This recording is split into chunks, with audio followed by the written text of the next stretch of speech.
Bien, voici donc notre séminaire de grammaire de la semaine 10 et ce séminaire portera sur l'expression de l'opinion, comment exprimer en français la certitude et le doute.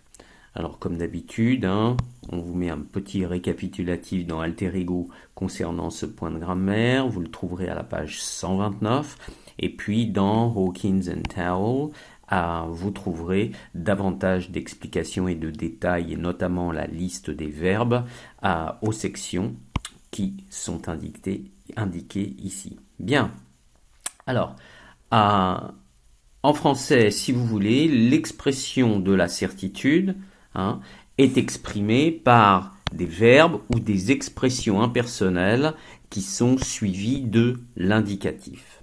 Par exemple, je pense que ses parents ont donné leur accord. On a ici l'indicatif, passé composé de l'indicatif.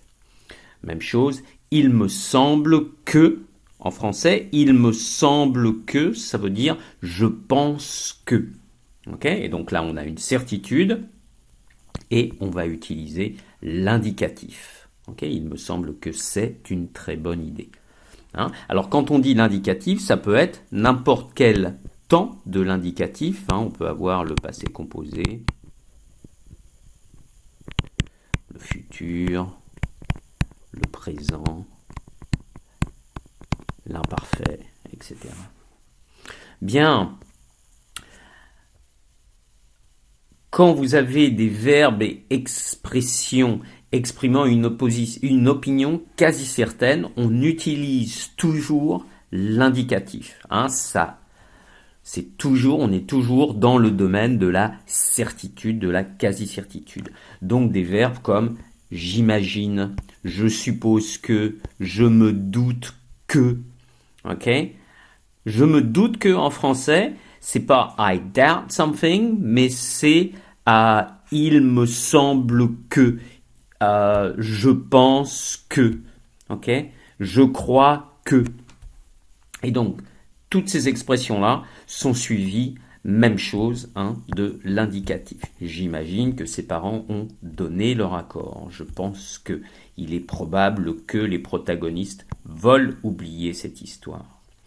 Donc, quand vous exprimez la certitude en français, vous utilisez l'indicatif.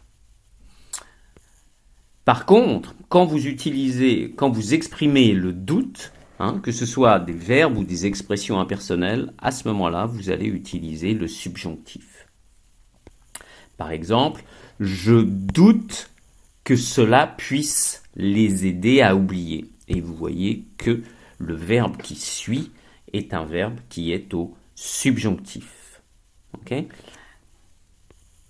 Même chose, il est peu probable qu'ils viennent. On a ici un doute, même un très fort doute. On a donc ici le subjonctif. Regardez la différence entre il est peu probable qu'il vienne et il est probable qu'il viendra. Ici, on a une certitude, donc on utilise l'indicatif. Ok ? Donc, lorsque vous avez le doute, on va utiliser en français le verbe qui suit va être au subjonctif. Même chose, quand on exprime l'opinion à la forme négative ou interrogative, alors à ce moment-là, on utilise le subjonctif avec l'inversion du sujet. Par exemple, croyez-vous que ce soit une bonne idée ? Ok ? Mais par contre, on dira je crois que c'est une bonne idée. Et là, on utilisera l'indicatif parce que ici, on a une certitude. Alors que ici, le fait que l'on pose la question, croyez-vous que, il y a un doute. Donc, nous utilisons le subjonctif. Alors, Hein, la question, c'est d'arriver à voir dans une expression si on exprime le doute ou la probabilité. Hein. C'est-à-dire que le degré de doute ou de certitude est donné par le mode que vous choisissez. Alors, je ne crois pas qu'il pleuve. Ok? Ici, on a un doute. Ok? On parle par exemple de demain et on dit demain, je ne crois pas qu'il pleuve. Par contre, si vous avez également la même phrase, mais ici vous utilisez l'indicatif futur,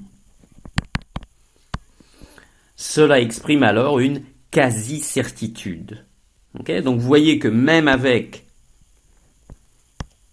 le même verbe, on peut soit exprimer le doute, je ne crois pas qu'il pleuve, okay?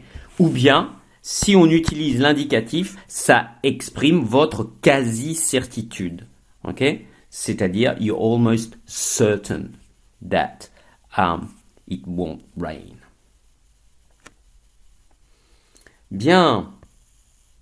Alors, même chose, attention, ne pas confondre douter et se douter, qui sont deux verbes avec deux sens différents. Regardons. Je doute qu'on sache un jour la vérité, avec le subjonctif. Ok? Je doute que il y a évidemment un doute. Mais quand on dit en français je me doutais que tout le monde le savait, en fait, se douter de, ou se douter que, ou se douter de, mais ici se douter que plus subjonctif. Se douter que plus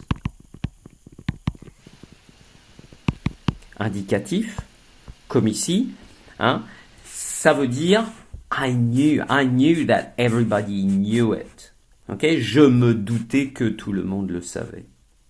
Okay? Par opposition à je doute que. I don't think. Bien, suite. Alors, souvent, hein, on a une opposition entre la forme affirmative et la forme négative ou interrogative. Et la forme affirmative va demander l'indicatif parce qu'on exprime la certitude, alors que la forme négative ou interrogative, avec inversion du sujet, va exprimer le doute. Et donc, on va utiliser le subjonctif. Pourquoi le subjonctif? Parce que ça exprime un doute. Regardons. Certains verbes sont suivis à la forme affirmative de l'indicatif. Hein, par exemple, je crois que, je pense que, j'imagine que, je trouve que. Je pense que c'est vrai. Par contre, hein, si vous avez le même verbe à la forme négative ou interrogative, eh bien, ils sont suivis du subjonctif lorsqu'il y a un élément de doute. Je ne pense pas que ce soit vrai.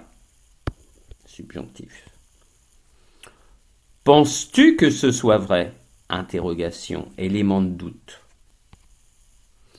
Je ne trouve pas que ce soit la meilleure façon de procéder. Okay? Par opposition à ce que vous pourriez dire, je trouve que c'est la meilleure façon de procéder. Donc, si vous voulez, hein, souvent, la forme négative et interrogative exprime un doute, et donc, vous utilisez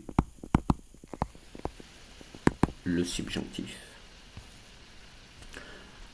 Regardez dans Hawkins and Towel, hein, vous avez toute une liste de verbes, des expressions qu'on appelle impersonnelles, hein, parce que c'est une expression avec il, qui sont suivies de l'indicatif, et puis une liste d'expressions impersonnelles suivies du subjonctif. Par exemple, il est certain qu'il s'en est aperçu. Okay? It's certain that he noticed it. Il n'est pas certain qu'il s'en soit aperçu. Vous voyez comment ici, hein, vous avez une négation qui, en fait, exprime un doute. Et donc, c'est suivi ici du subjonctif. Bien, Petit travail de vocabulaire, hein, des verbes suivis de l'indicatif qui exprime la vérité, la conviction, et puis des verbes qui expriment le mensonge, le doute, qui sont suivis du subjonctif. Eh bien voilà, c'est tout pour cette semaine. Faites les exercices et je vous retrouve la semaine prochaine. Merci.